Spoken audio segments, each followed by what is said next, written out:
सोया क्यों है तू? उठ जा, उठ उठ नींद से। जिंदगी में तुझे कुछ बनना है कि नहीं? Students, welcome back. आज की इस वीडियो में हम डिस्कस करने वाले हैं इलेक्ट्रिसिटी चैप्टर से कुछ क्वेश्चंस। वी हैव 15 क्वेश्चंस जो कि काफ़ी इंपॉर्टेंट है एग्ज़ाम पॉइंट ऑफ व्यू के लिए, जिसमें आपके बेसिक कंसेप्ट से लेकर न्यूमेरिकल प्रैक्टिस भी है। तो स्टार्ट करते हैं। तो फर्स्ट क्वेश्चन बेटा आपके पास है, what is the difference between a conductor and insulator. देखो, आप क्लास 6-7 से पढ़ते आ रहे कि कंडक्टर और इंसुलेटर होते क्या है। आप वैसे डेफिनेशन दे सकते हैं विद एग्जांपल। हम जनरली क्या कहते हैं, conductors are those materials through which electricity can be pass through, ठीक है।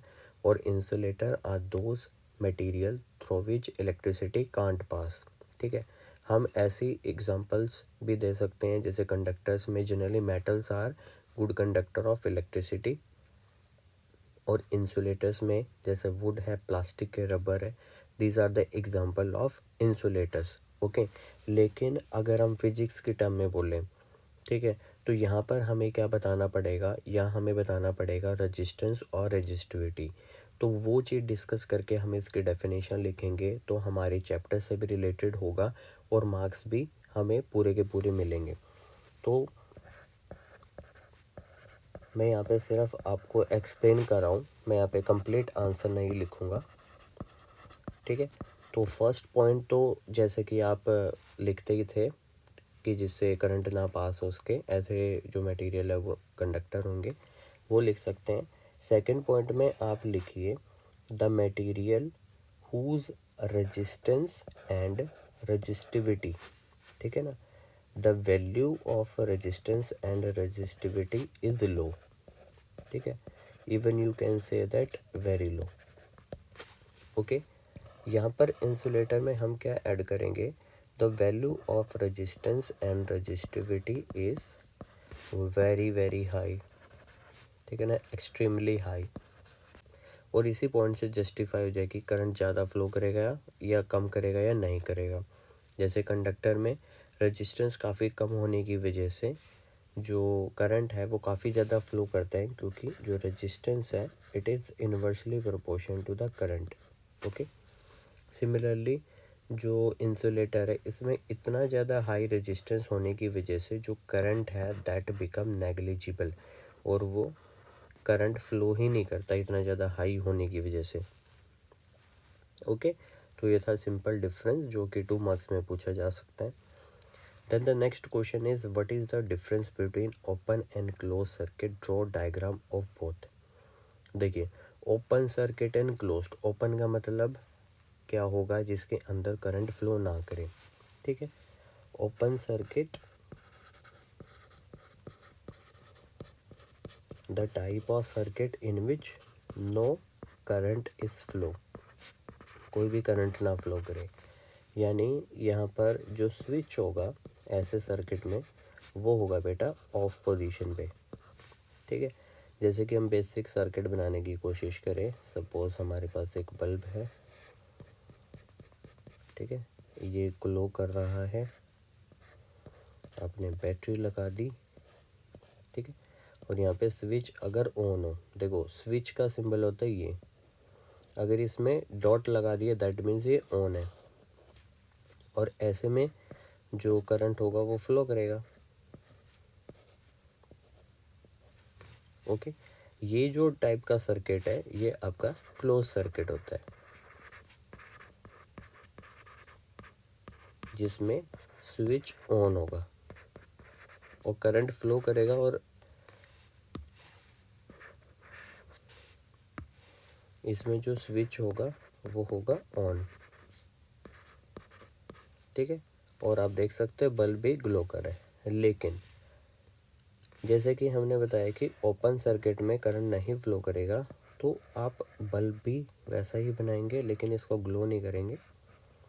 आपने बैटरी भी कनेक्ट की, स्विच भी लगाया, लेकिन वो ऑफ पोजीशन में है।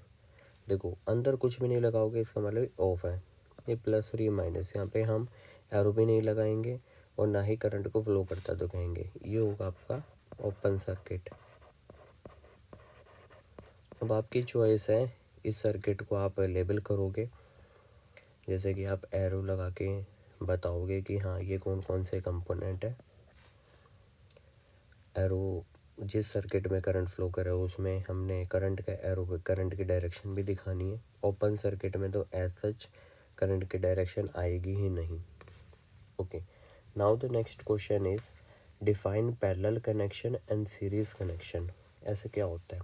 देखो, जो भी हम पैरेलल कनेक्शन की बात कर रहे हैं ना, यहाँ पर हम किसकी बात कर रहे हैं? पैरेलली कनेक्ट कर रहे हैं रजिस्टर्स को, कि रजिस्टर्स कनेक्टेड पैरेलली। ओके, और रजिस्टर्स पैरेलली कनेक्ट करने से यहाँ पर क्या होगा? जो पोटेंशियल डिफरेंस होगा वो तो रहेगा सेम, करंट होगा वो होगा डिफरेंटली फ्लो करता है। जैसे एक सर्किट बना के दिखाता हूँ मैं आपको। ये फर्स्ट, ये सेकंड और ये थर्ड रजिस्टर को हमने पैरेलली कनेक्ट कर दिया। ये लगा दी बैटरी, यहाँ लगा दिया स्विच, लगा देता हूँ मैं एमीटर। ओके, तो इस तरह से जो मैंने रजिस्टर्स को एक दूसरे के पैरेलल कनेक्ट कर दिया, this is the parallel combination. और क्या सेम रहता है? Potential difference. और क्या डिफरेंट रहता है? करंट। अब बात करते हैं सीरीज कॉम्बिनेशन की। Now in the series combination the resistors और द कंपोनेंट, जैसे कि बल्ब है, फैन है, ऐसे जो डिवाइसेस है, they are connected in series one after another, एक के बाद एक। जैसे कि ये देखिए, ये 3 रजिस्टर्स को मैं one by one directly connect कर देता हूँ।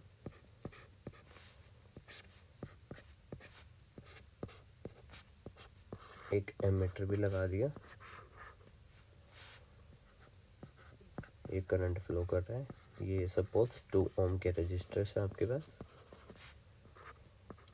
ओके, तो वन आफ्टर अनदर ये कनेक्ट कर दी। यहाँ पर क्या रहता है बेटा? यहाँ पर जो करंट है वो हमेशा आपको सेम रहेगा, और जो पोटेंशियल डिफरेंस है आपके पास, ठीक है, ये आपके पास रहेगा डिफरेंट। Got it? इतना क्लियर होगा आपको? अब देखते हैं what are the disadvantages of heating effect of current.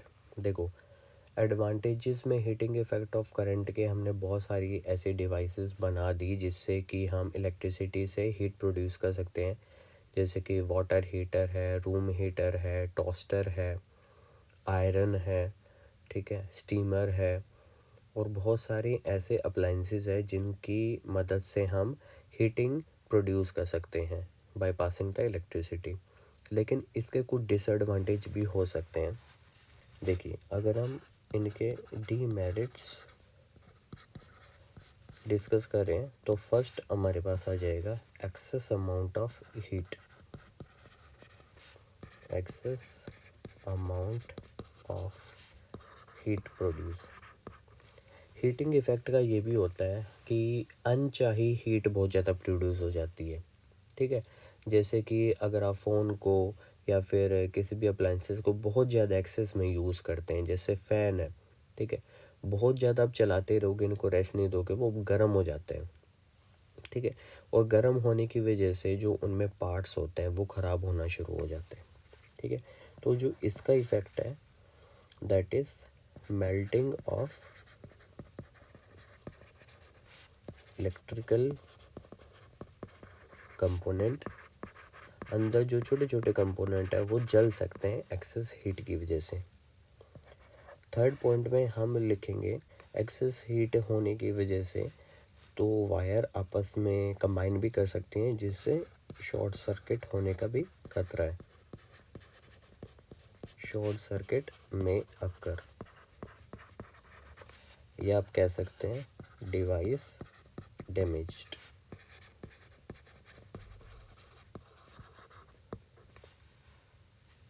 ठीक है, और इसकी वजह से हाई मेंटेनेंस कॉस्ट। जैसे कि आप देखोगे कि जो एटीएम मशीन्स होती हैं वहाँ पर 2-3 एसीज लगे होते हैं, ठीक है। अब आप देखोगे छोटे से रूम में इतने रिक्वायरमेंट ही क्या है, उनसे बहुत ज़्यादा हीट प्रोड्यूस होती है और उसी हीट से वो डिवाइस ख़राब ना हो जाए, इसलिए वहाँ पे 2-3 एसी भी लगाए जाते हैं। तो ऐसे काफ़ी सारे पॉइंट्स बन सकते हैं आपके लिए। अब देखिए नेक्स्ट क्वेश्चन है, what are the advantages of heating effect of current. ठीक है, सबसे पहला जो फर्स्ट है कि हमारे पास जो बल्ब है, जिससे आपने देखा होगा जो कि पैटीज़ वगैरह होती है उसे हीट करने के काम आते हैं। यहाँ पे इसका हीटिंग इफेक्ट है, ठीक है। पैटीज़ उनको गर्म करते हैं। Second, toaster.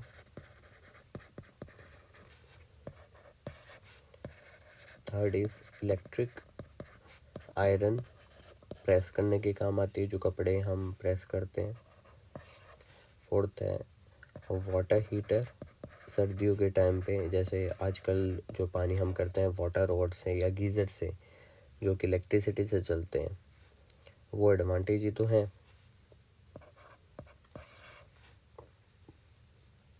इंडक्शन, खाना बनाने के लिए इंडक्शन का यूज़ किया जाता है, वो भी हमारे पास है। जो रूम हीटर आते हैं वो भी तो एडवांटेज ही है। Okay, now the next question is what is electric current. Current को कैसे डिफाइन करेंगे।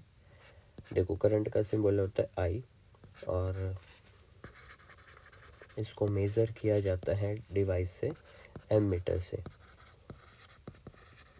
इसको जब आप डिफाइन करोगे करंट को, तो आप बोलोगे it is the flow of charges per unit time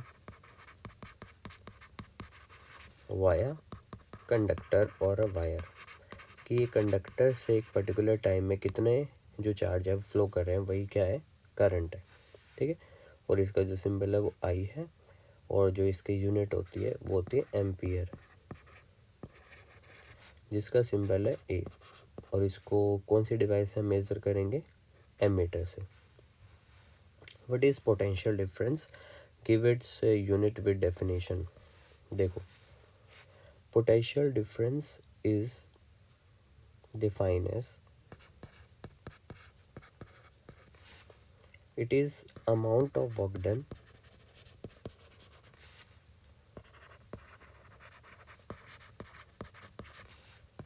to bring a unit charge from one point to another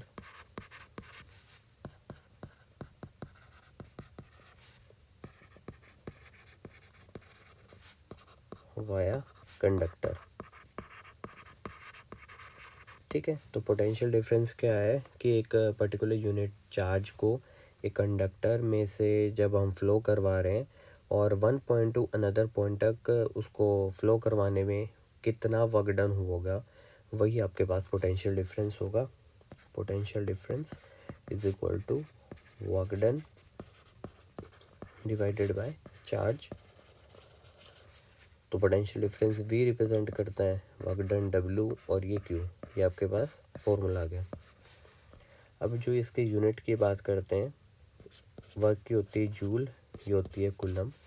तो पोटेंशियल डिफरेंस की यूनिट हो सकती है जूल पर कुलम, जिसे जूल कुलम इनवर्स कह सकते हैं। और जो ये होती है वोल्ट। ओके, और 1 वोल्ट कैसे हम डिफाइन करेंगे, जब 1 जूल वर्क डन होगा 1 कुलम चार्ज को फ्लो करने के लिए। 1 volt of potential difference is said to be when 1 joule of work done to bring 1 coulomb of charge from one point to another through a conductor। Okay, now find the expression for calculating heat. देखो, joules law of heating क्या कहता है, जो heat है directly proportional है current के, okay, और वो भी उसके स्क्वायर के, ये जो करंट है उसका square. Then H directly proportional है टाइम के, कितने टाइम तक उसको फ्लो किया जाता है, ठीक है, और ये रेजिस्टेंस के भी डायरेक्टली प्रोपोर्शनल है। तो हम कह सकते हैं it is equal to the I square R T. This is the expression. इसके अलावा हम और भी बता सकते हैं, जैसे v is equal to I R होता है, आई क्या हो जाएगा v बाई आर। तो यहाँ हम वैल्यू पुट कर दें h is equal to v by R का square into R into T.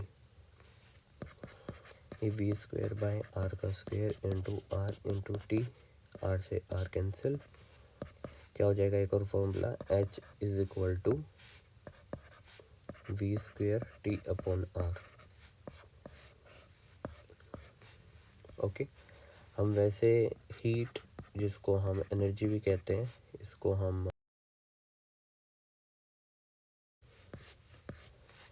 ठीक है, ये फॉर्मूला कब लगता है, जब सीरीज कॉम्बिनेशन हो। ये फॉर्मूला कब लगता है, जब पैरेलल कॉम्बिनेशन हो।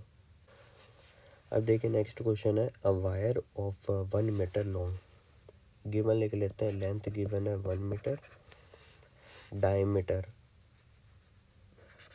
0.2 mm, ठीक है, जो रेडियस होगी वो जाएगी 0.1 mm, और ये 0.1 mm को कन्वर्ट कर लो आप मीटर में, क्योंकि यूनिट सेम रहनी चाहिए। ये हो जाएगा 0.0001। ओके, अब जो एरिया होता है वो क्या होता है, पाई आर स्क्वेयर होता है। तो हम लिख सकते हैं पाई इंटू 0.0001 का स्क्वेयर। ओके, और जो रेजिस्टेंस है वो गिवन है 10 ओम। फाइंड आउट करना है रेजिस्टिविटी, ठीक है। तो आर का फॉर्मूला होता है रो एल अपॉन ए। यहाँ से रो क्या हो जाएगा, R into A upon L. Resistance है 10, जो एरिया है पाई इंटू 0.0001 का स्क्वायर अपॉन लेंथ गिवन आपके पास 1 मीटर, ठीक है। इसको आप सॉल्व कर लो, जो आंसर है वो कमेंट बॉक्स में बताना, हम क्रॉस वेरीफाई करेंगे कि यार ठीक होगा गलत होगा। Next question is calculate the area of cross section, हमें एरिया ही फाइंड आउट करना है। Okay, then length is given 2 metre, resistance given है आपके पास 25 ओम, ठीक है, और जो रेजिस्टिविटी है बेटा वो गिवन है 1.84 इंटू 10 की पावर -6 ओम मीटर, ठीक है। तो आर भाई रो एल अपॉन ए, इसको यहाँ भेज दो, है ना, क्रॉस इंटरचेंज कर दो, A is equal to rho L upon R, ये है 1.84 इंटू 10 की पावर -6, लेंथ है 2 मीटर और रेजिस्टेंस है 25। इसको सॉल्व करेंगे, जो आंसर आएगा वो आपके पास क्या आ जाएगा मीटर स्क्वायर में, और इसका भी कमेंट बॉक्स में बताइए क्या आंसर होगा। नाउ 11th क्वेश्चन आपके पास, energy you have to calculate, power given है बेटा 120 वॉट, ठीक है, और जो टाइम है वो गिवन है 20 मिनट्स। ओके, जो एनर्जी है उसका फॉर्मूला होता है पावर इनटू टाइम। सबसे पहले इसको कन्वर्ट कर लो, इसको किलोवाट में करेंगे तो 1000 से डिवाइड, इसको जब हम आर में करेंगे 20/60, ये आर में हो जाएगा, तो 120/1000 इंटू 20/60, तो 0 से 0, इसके 0 से ये 0 कैंसिल, ओके, 3 और ये आ गया 4/100, 0.04 kilowatt R. May be this is the correct answer. एक बार आप फिर से देख लेना calculation. Now the next question is what is the resistance of the conductor name two metal who are highly resistant. ठीक है, देखो हमने क्या बताया था, जो कंडक्टर का जो रेजिस्टेंस है बेटा वो काफ़ी ज़्यादा लो है, डायरेक्टली बता देना। और वो क्यों है, क्योंकि जो उनकी रेजिस्टिविटी होती है वो कम होती है, और resistance and resistivity it is directly proportional. अगर ये कम है तो डेफिनेटली रेजिस्टेंस भी कम होगा ही होगा। ठीक है, name two metal who are highly resistant. ठीक है, बहुत ज़्यादा रेजिस्टेंट है, यानी उनमें से करंट कम फ्लो करेगा। ऐसे दो मेटल्स हैं हमारे पास, it is aluminium and tungsten. ठीक है, और इसी वजह से तो जो टंगस्टन है उसको एज ए फिलामेंट की तरह भी यूज़ किया ही जाता था। Okay, now the next question is why is tungsten metal used in bulb but not in fuse wire. देखो बल्ब में क्या होता है, फिलामेंट होता है, और फिलामेंट ऐसा मटेरियल का होना चाहिए जिसकी जो रेजिस्टेंस है बहुत ज़्यादा हो, रेजिस्टिविटी बहुत ज़्यादा हो, जिससे जो हीटिंग है वो भी काफ़ी ज़्यादा हो।